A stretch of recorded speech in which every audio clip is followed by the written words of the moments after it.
So agglomeration of small particle may happen because of the presence of van der Waals forces and a tendency to decrease the total surface energy. The van der Waals forces, though they are weak, they extend only for a few nanometers. In order to counter these van der Waals interactions, repulsive forces must be established. This can be accomplished by one, electrostatic repulsion, by adsorption of charged species onto the surface of the particles. The repulsion between the particles will increase and hence agglomeration is prevented. And steric hindrance, by absorbing a thick layer of organic molecules, the particles will be prevented from approaching each other and hence reducing the role of van der Waals forces. In these are the two mechanisms by which the sol which is formed is stabilized. Now, hydrolysis and condensation reaction. The oxygen atom in SiOH or SiOR is protonated and the HOH or HOR are the good leaving groups. The electron densities are shifted from the silicon atom, making it more accessible for reaction with water or silanol. So, these are the two mechanisms by which the formation of sol takes place, and this condensation reaction happens number of times, so it is called as polycondensation reaction. So, this results in a network of SiO-Si bonds, or in case of other metals it will be MOM bonds. So, in the process either ROH group is eliminated or H2O group is eliminated after addition of water molecules.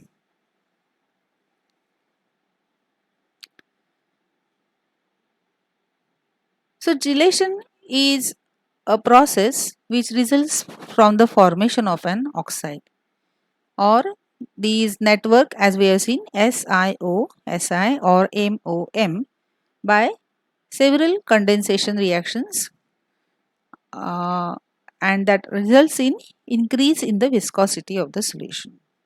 During this reaction, the objects will grow slowly and the gel may not form.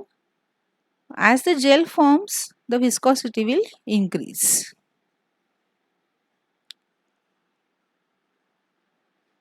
So this is indicated by a point called as sol-gel transition point or gel point when a complete continuous network is formed.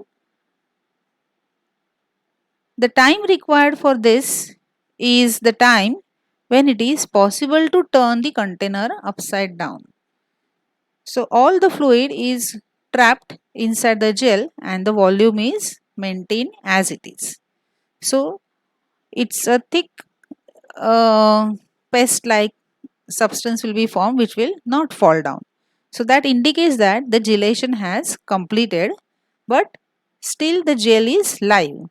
The liquid is trapped inside the gel and hence it's required to undergo second stage. So in this case the network is formed like this. So by properly adjusting the acidic conditions or basic conditions, these monomers are slowly converted into these dimer, then cyclization, then slowly coming closer to formation of a particle in a nanoscale dimension. So these networks are then agglomerated and they grow in size. So this is a nucleation size and then growth cycle. The network will grow and they will form particles of 5 nanometer dimension, 10 nanometer dimension. So this three-dimensional gel network will start growing and then it will form the. So this is how the conditions can be adjusted. As you can see in this diagram, scanning electron microscope of the sol which is formed. So the last spherical silicon dioxide particle is formed and the conditions are adjusted, that is high pH, low water ratio and high temperature. So you can slowly grow the size and a larger spherical particles may be obtained. Now in the aging of the gel is kept undisturbed. Once the gel is formed, as I said, it is live, it has to be kept undisturbed for growing for more than 24 hours or sometimes even more than 7 days to prevent the formation of the cracks. It's a slow process. So during this period, several condensation reactions will take place and these are called as polycondensation reaction. They will continue until the gel gets converted into a thick solid mass and contraction will happen by removing the solvent from the gel pores. So this process by which the gel gets converted into solid gel, it is called as Ostwald ripening. Now in the Ostwald ripening, what happens is it is a process by which the small particles in that liquid sol they dissolve faster than the larger particles. These this process is very dynamic and reversible. The smaller particles which are dissolved, they allow the growth of the larger particles. The growth will stop when the difference in the solubility between the largest and the smallest particles is only few ppm, and it is therefore possible to obtain the monodispersed silica particles from a gel. So Ostwald ripening is an important process in the formation of a gel or growth of these colloidal particles to nanoscale dimensions. So this is how you can see the small particles will get dissolved and they will get form the larger particles.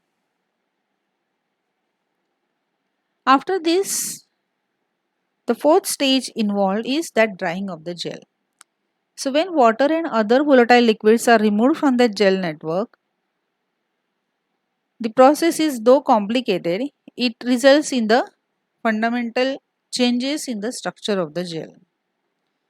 The drying process will take place in 4 distinct steps: the constant rate period, critical point, falling rate period and the second falling rate period. See, if isolated by thermal evaporation, you get a zero gel.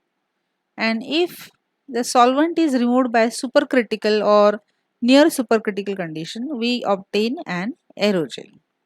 The aerogel is a very light material and the next step is dehydration and densification. During dehydration, the surface bound metal hydroxide groups are removed because this will stabilize the gel against rehydration. So this is achieved. So removal of this hydroxyl group is carried out by heating the gel which is formed in a muffle furnace at about 8000 degrees Celsius. 800 degrees Celsius. The densification and decomposition of the gels at very high temperature will result in a porous gelatinous network which is collapsed, and any organic solvents are there, they are also volatilized. So now after this you can get the powders, or you can stretch them into fibers, or you can make them into thin coatings or films or simple silica powder, a bulk nano powders. So this bottom up approach is very convenient to obtain the nano powders or nano materials of variety of shapes. So in this video we have learnt about the important steps, that is formation of soil, gelation, aging, drying, dehydration and densification, and the whole mechanism of this method. Thanks for watching. In the next video we will learn about the different parameters that need to be controlled to obtain these variety of nanomaterials.